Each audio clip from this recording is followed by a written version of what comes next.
I've come with a proposition that I hope you'll profit from." The pleasant richness of his voice wrapped around me like cashmere, disorienting me. It was Richard who had spoken like this, so that every word sounded like an endearment.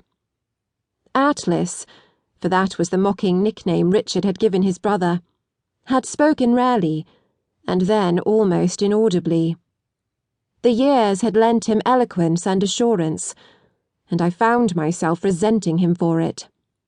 These things had been Richard's birthright. It was unjust that they should now have passed into the keeping of his unworthy sibling. If fortune had been compelled to obliterate one of the Blackwood brothers, why could it not have been this one? I ought to have been shocked at myself for so ruthless a thought. But it was not, I admit, a new one. In the terrible days and weeks after the news of Richard's death had reached me, I had thought it sometimes. Why Richard and not Atlas? Why take the paragon and leave the ruin? "Pray go on," I said, to stem the tide of bitter thoughts. He folded his hands on the ivory handle of his walking stick.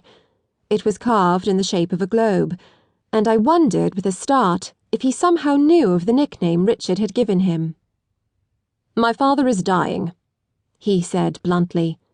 "He suffered a stroke some months ago, and is not rallying as he should. The doctors believe he has little chance of seeing out the year." I could not say I was sorry. Lord Telford had permitted his wife to throw me out of his house and into a world I was unprepared to navigate alone. He continued.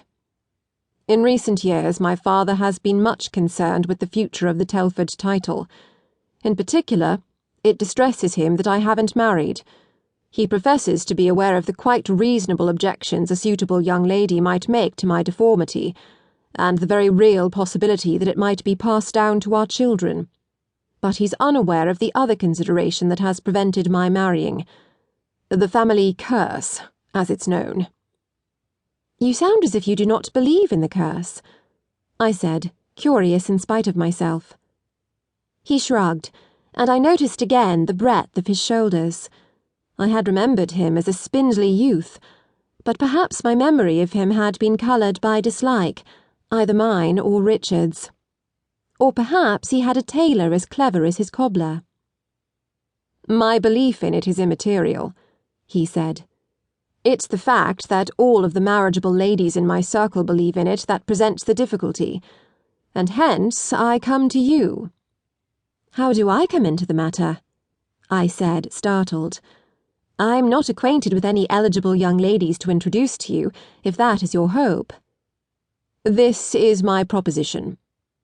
His blue eyes, icily pale, were once again disconcerting me with their intentness. "I'd like to ease my father's last few weeks or months of life by bringing a bride to Gravesend. If you will consent to be that bride, for as long as my father lives, I'll settle on you a sufficient income to keep you in comfort the rest of your days." This effectively robbed me of speech. It was so unexpected. And perhaps to give me time to collect myself, he continued, as calmly as if he had not just proposed marriage to me. "My father's condition is so pitiable that I cannot imagine the term shall be very long.